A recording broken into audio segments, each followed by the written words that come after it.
haleellaa humnoonni finxaalee Amaaraa Oromoota walirratti banan qolachuuf adda waraanaa wallootti kan makame. Gootichi waraanni bilisummaa Oromoo ga'umsaa fi dandeettii isaatiif fayyadamuun saba isaaf gaachana ta'e faannoo qolachaa jiraachuun beekame. Kanaanis hojii boonsaa kan diinota rifachiisee hojjetee jira. Reefi gaachanni Oromoo gootichi waraanni bilisummaa Oromoo karra walloo seensisuu mara to'achuun saba isaaf gaachana ta'e tiksaa jiraachuu odeessinu qaqqabee ni addeessa. Gootichi waraanni bilisummaa Oromoo zoonii kaabaa keessa socho'u Cibraan Warqituu magaalaa Zuudhii keessaa faannoo Amaaraa barbadeessuun magaalattii to'atee jiraachuunis mirkanaa'ee jira.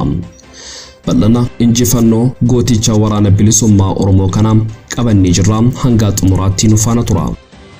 Hidhattoota isaa jajjaboo adda waraanaa walirratti du'an dhabaa kan jiru humna finxaalessi Amaaraa faannoo Oromoo fi Oromiyaa xiyyeeffannoo godhatee loltoota waraana isaa 100,000 leenjisee gama ba'an ilmaan Oromoo irratti bobbaasaa jiraachuu beeksise.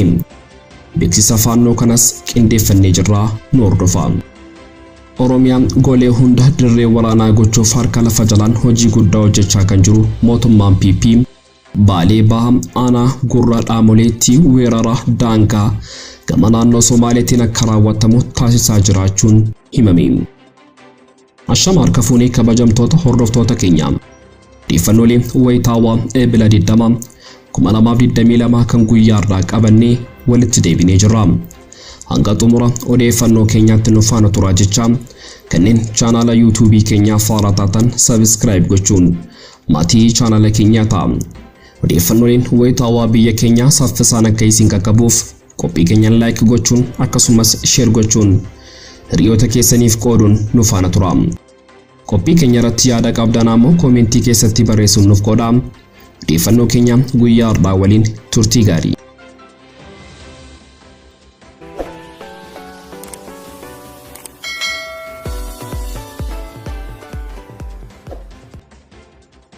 haleellaa humnoonni finxaalii Amaaraa Oromoota walloo irratti banan qolachuuf adda waraanaa wallootti kan makame.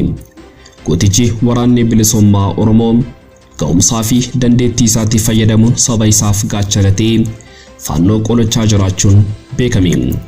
Kanaanis hojii boonsaa kan diinota rifachiisee hojjetee jira. Reefi gaachanni Oromoo gootichi waraanni bilisummaa Oromoo karra walloo seensisuu mara to'achuun saba isaaf gaachana ta'e tiksaa jiraachuu odeessinu qaqqabee ni addeessa. Gootichi waraanni bilisummaa Oromoo zoonii kaabaa keessa socho'u Cibraan Warqituu magaalaa Zuudhii keessaa faannoo Amaaraa barbadeessuun magaalattii to'atee jiraachuunis mirkanaa'ee jira. Lola faannoon Amaaraa fi humni adda naannoo Affaar Oromoota walloo irratti guyyaa dheengaddaa bananiin lubbuun namoota nagaa hedduun kan darbe yoo ta'u akkasuma manneen hedduun barbadaa'uu fi manneen amantaa kan akka masjiidaa fi waldaa kiristaanaa gubachuun gabaafamee jira. Akkasuma ijaarsa waldaa kiristaanaaf dhagaa bu'uuraa waldoota Finfinneen kaames faannoon Amaaraa buqqisuun caccabsuudha kan dhaga'ame.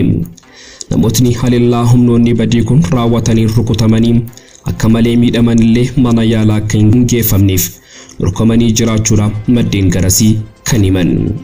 Haleellaa uummata Oromoo walirratti baname kana uummatarraa qolachuudhaaf waraanni bilisummaa Oromoo bakkoota humnoonni badii kunneen haleellaa uummata nagaarratti raawwachaa jiranitti tarkaanfii qolannaa fudhachaa jiraachuun baramee jira.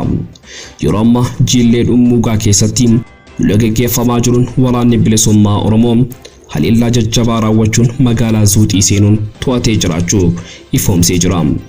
Akkasumas karri walloo seensisuu hundi waraana bilisummaa Oromoo zoonii kaabaa harka jiraachuunis beekamee jira. Saa oduu kana qindeessaa jirutti karaa Jillee Dhummuugaa dabalatee karaa baatee burqaatiin weerartoota Affaariinis lolli banamee jiraachuun jiraattonni himanii jiru.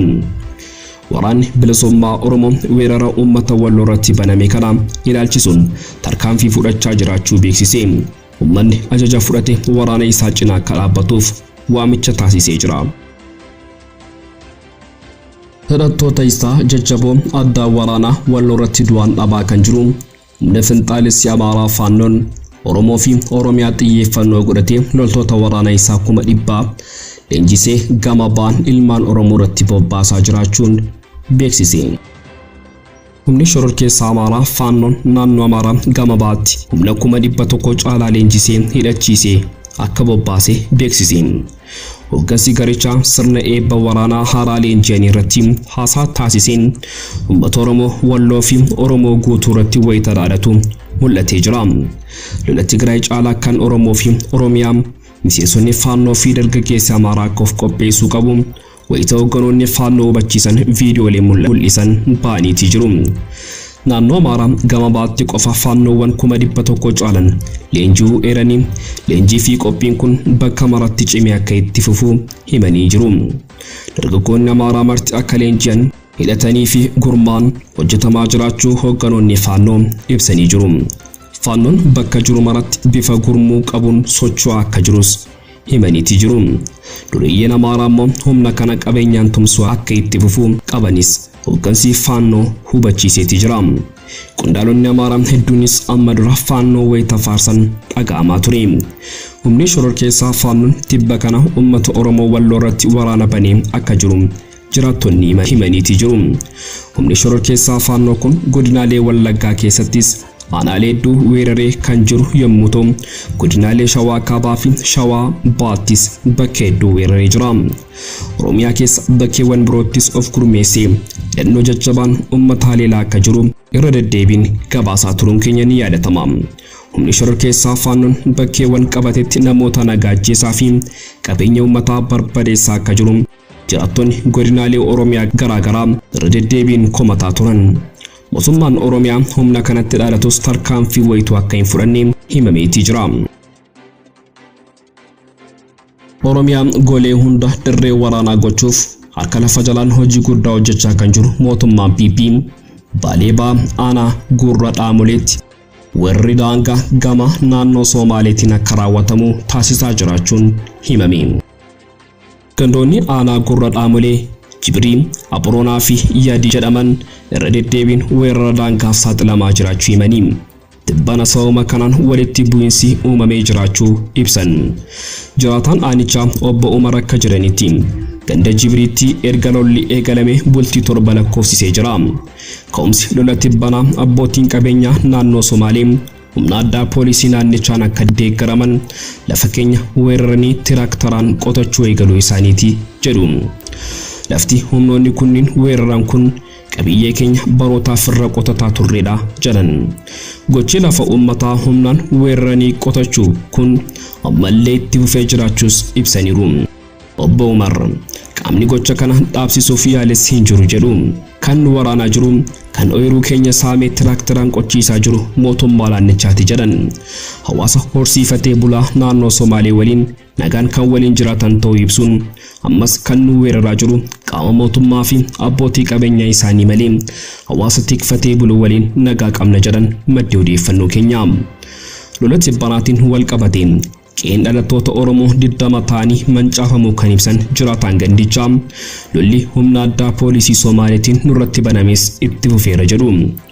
Uummanni hongeen hubamee humna ittiin meeshaa bitatee lola irratti baname ittiin ofirraa qolatuullee hin qabu kan jedhan obbo Umar birmannaatu nu barbaachisa jedhu.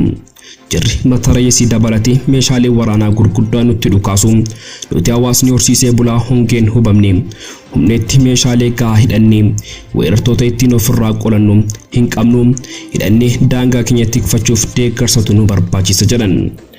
Hongeen naannichatti mudate qabeenya uummatichaa akkuma jiruun duguugeera namoonni nuti beeknu hundinillee beelaan dhumaniiru kan jedhan jiraataan Aanaa Gurra Dhaamolee kun yeroo roobni nuuf roobe jennutti ammoo lolli kun irratti banamuu fi lafti keenya weeraramuun qotannee akka hin nyaanneefillee danqaa nutti ta'eera jedhan.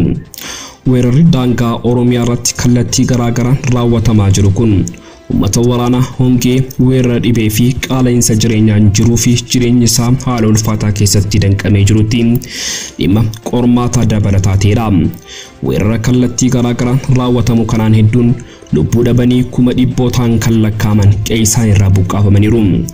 Rakkoon kun jiraachuun yaa'ii caffee irratti illee irra deddeebiin dhiyaatus qaamni aangoo bulchiinsa Oromiyaa harkaa qabu weerara daangaa Oromiyaa irratti raawwatamu kana dhaabsisuuf tarkaanfiin qabatamaa fudhatee hin jiru. Xumura irrattis lammiileen Itoophiyaa Raashiyaa loluuf imbaasii Raashiyaa Finfinnee jiru duratti galmaaf hiriiranii mul'ataa jiraachuun dubbii ijooti. Waraana Raashiyaan Yuukireen irratti bantee deeggaruun lammiileen Itoophiyaa hedduun Raashiyaa bira dhaabbannee loluuf hin jedhan guyyaa wiixataa imbaasii Finfinnee jiru dura hiriiranii mul'ataniiru.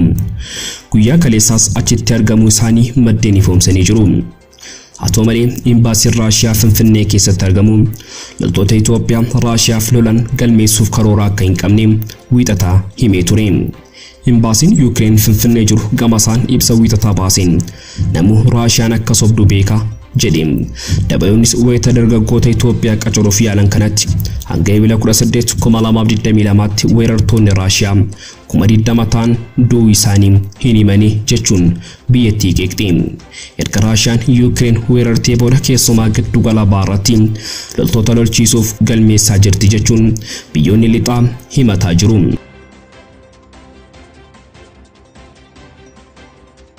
Egaan kabajamtoota hordoftoota keenya odeeffannoolee wayitaa waan nuti saatii kanaaf qabannee dhiyaannee asumarratti goolabama. Kanneen chaanaala YouTube keenyaa faarratatan subscribe gochuun maatii chaanaala keenyaa ta'aa. Odeeffannooleen wayitaa waa biyya keenyaa saffisaan akka isin qaqqabuuf qophii keenya like gochuun akkasumas share gochuun hiriyoota keessaniif qooduun nu faana tura. Hanga xumura odeeffannoo keenyaatti waan nu faana turtaniif galatoomaa.